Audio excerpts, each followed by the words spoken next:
Hi అండి, నేను మీ Shilpa Vinay. Welcome to Vincy kitchen. ఈరోజు వీడియోలో మనం ఒక స్పెషల్ పెరుగుచారు రెసిపీని చూద్దాము.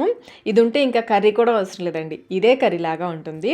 అన్నంలోకి బాగుంటుంది, రోటీస్లో కూడా చాలా బాగుంటుంది. ఇంకా జీరా రైస్కి ఇది మంచి కాంబినేషన్. నేనైతే ఈరోజు లంచ్లోకి జీరా రైస్ చేసి ఈ పెరుగుచారు చేశాను. ఇదైతే నేపాలీ స్పెషల్ రెసిపీ అండి. మీరు లంచ్లోకి ఏదైనా స్పెషల్ చేసుకోవాలనుకుంటే ఈ రెసిపీని అయితే తప్పకుండా ట్రై చేయండి. టేస్ట్ అయితే చాలా చాలా బాగుంటుంది. మరి ఇంకెందుకు ఆలస్యం, ఈ ఆలూ చుకాని ఎలా తయారు చేసుకోవాలో చూసేద్దాం రండి. 3 మీడియం సైజ్ బంగాళదుంపలు, వెయిట్లో వచ్చేసి ఇవి 1/2 కిలో ఉంటాయి. ఈ విధంగా మధ్యలో కట్ చేసేసి కుక్కర్లో వేసుకుని 4-5 విజిల్స్ వచ్చేంత వరకు ఉడికించుకోవాలి. ఉడికించేటప్పుడు కొంచెం సాల్ట్ కూడా వేసుకోవాలి. ఇవి చల్లారిన తర్వాత పైన తొక్క తీసేసి చూడండి, ఈ విధంగా చిన్న చిన్న ముక్కలుగా కట్ చేసుకోవాలి. ఇలా కట్ చేసుకుని పక్కన పెట్టేసుకోండి. ఇప్పుడు స్టవ్ పైన ప్యాన్ పెట్టేసుకుని 1 స్పూన్ నూనె వేసేసి ప్యాన్ అంతా స్ప్రెడ్ చేసుకోవాలి. ఈ ఆలూ చుకాని వచ్చేసి మస్టర్డ్ ఆయిల్తో చేస్తారండి. ఆవ నూనె అంటారు కదా, మస్టర్డ్ ఆయిల్తో చేస్తారు. మీ దగ్గర మస్టర్డ్ ఆయిల్ లేకపోతే మామూలు నూనెతో అయినా చేసుకోవచ్చు. కాగిన తర్వాత ఒక పెద్ద ఉల్లిపాయని స్లైసెస్గా కట్ చేసి వేసుకుని వేయించుకోవాలి. ఇవి లైట్గా ట్రాన్స్పరెంట్గా అయ్యేంతవరకు వేయించుకుంటే సరిపోతుంది, మరి ఎర్రగా వేయించాల్సిన అవసరం లేదు. కొంతమంది అయితే పచ్చి ఉల్లిపాయలే వేస్తారు, పచ్చివైనా వేసుకోవచ్చు, ఈ విధంగా లైట్గా వేయించైనా వేసుకోవచ్చు. చూడండి, ఈ విధంగా వేయించుకుంటే సరిపోతుంది. ఇలా వేయించుకుని పక్కన పెట్టేసుకోండి. ఇప్పుడు ఒక మిక్సింగ్ బౌల్ తీసుకుని దీంట్లో 1/2 లీటర్ పెరుగు, కప్ మెజర్మెంట్లో అయితే 2 కప్పుల పెరుగు వేసుకొని ఎక్కడా కూడా గడ్డలు లేకుండా బాగా బీట్ చేసుకోవాలి. ఫ్రెష్ పెరుగు తీసుకోండి, పుల్లటి పెరుగు కాకుండా ఫ్రెష్ పెరుగు అయితేనే బాగుంటుంది. బాగా బీట్ చేసేసుకొని ఇందులో 1/2 టీ స్పూన్ వేయించిన జీలకర్ర పొడి, 1/2 టీ స్పూన్ వేయించిన ధనియాల పొడి, 1/4 టీ స్పూన్ ఆమ్చూర్ పౌడర్, మామిడికాయ పొడి అంటారు కదా, 1/4 టీ స్పూన్ వేసుకోవాలి. అలాగే రుచి సరిపడంత సాల్ట్, నేనైతే 1/2 టీ స్పూన్ సాల్ట్ వేసాను. ముందైతే కొంచెం వేసుకోండి, టేస్ట్ చెక్ చేసుకుని చివరిలో అయినా వేసుకోవచ్చు.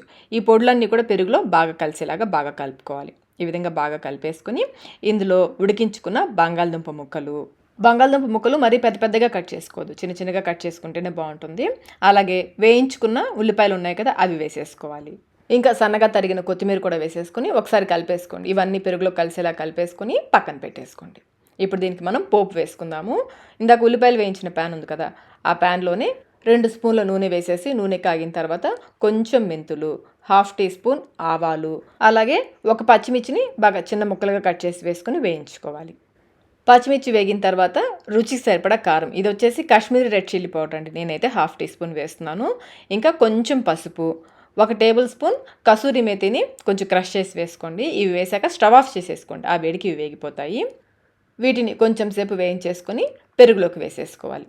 చల్లారాల్సిన అవసరం లేదు, వేసేసుకోవచ్చు, డైరెక్ట్గానే వేసేసుకోవచ్చు. పోపు ఇందులో బాగా కలిసేలాగా కలుపుకోవాలి. ఈ పోపుతోనే దీనికి మంచి టేస్ట్ వస్తుందండి. రెగ్యులర్గా మనం చేసే పెరుగుచారుకి దీనికి టేస్ట్లో చాలా డిఫరెన్స్ ఉంటుంది, చాలా చాలా టేస్టీగా ఉంటుంది. ఒకసారి అయితే తప్పకుండా ట్రై చేయండి. ఆలూ చుకాని అయితే రెడీ అయిపోయింది. ఇదైతే అన్నంలోకి బాగుంటుంది, ఇంకా కర్రీ కూడా అవసరం లేదండి. అన్నం వండేసుకుని ఈ ఆలూ చుకాని వేసుకొని తినేయచ్చు, రోటీస్లోకి బాగుంటుంది. నేనైతే జీరా రైస్ చేశాను అన్నాను కదా, చకచక జీరా రైస్ ఎలా చేశానో కూడా చూసేద్దాం రండి.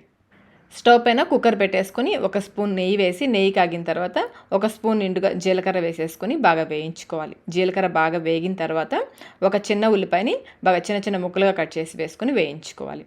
ఉల్లిపాయ ఎక్కువ వేగాల్సిన అవసరం లేదు, ట్రాన్స్పరెంట్గా అయితే సరిపోతుంది. ఉల్లిపాయ వేగిన తర్వాత కొంచెం కొత్తిమీర కూడా వేసేసుకోండి. కొత్తిమీర వేసేసి ఒకసారి కలిపేసి ఇందులో 2 గ్లాసుల నీళ్లు పోసుకోవాలి. 1 గ్లాస్ బియ్యానికి 2 గ్లాసుల నీళ్లు పోసుకోవాలి. నేనైతే ఈ గ్లాస్తో 1 గ్లాస్ బియ్యం తీసుకున్నాను. 2 గ్లాసుల నీళ్లు పోసేసి రుచి సరిపడా సాల్ట్ వేసేసి ఒకసారి కలిపేసుకోవాలి. ఇప్పుడు ఈ నీళ్ళని మరిగించుకోవాలి. నీళ్లు మరుగుతున్నప్పుడు నానపెట్టుకున్న బియ్యం వేసుకోవాలి. నేనైతే 1 గ్లాస్ బియ్యం తీసుకుని ముందే నానపెట్టేసి నీళ్ళని వంపేసి వేస్తున్నాను. ఒకసారి కలిపేసి టేస్ట్ చెక్ చేసుకొని సాల్ట్ ఏమైనా తక్కువైతే వేసుకోవచ్చు. బాగా కలిపేసుకొని మూత పెట్టేసి మీడియం ఫ్లేమ్లో 3 విజిల్స్ వచ్చేంత వరకు ఉడికించుకోవాలి. కుక్కర్లో ప్రెషర్ పోయాక మూత తీసుకుని అంతా ఒకసారి బాగా కలిసేలాగా కలుపుకోవాలి. జీలకర్ర అంతా కూడా అడుగు నుండిపోతుంది, అదంతా కూడా అన్నంలో బాగా కలిసేలాగా కలుపుకోవాలి. అంతేనండి, వేడి వేడి జీరా రైస్ అయితే రెడీ అయిపోయింది.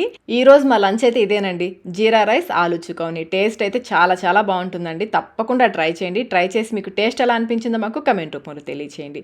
వీడియో నచ్చినట్టయితే లైక్ చేయండి, మీ ఫ్రెండ్స్కి ఫ్యామిలీ మెంబర్స్కి షేర్ చేయండి. ఇలాంటి మరిన్ని రెసిపీస్ కోసం మన ఛానల్ని సబ్స్క్రైబ్ కూడా చేసుకోండి. Thank you.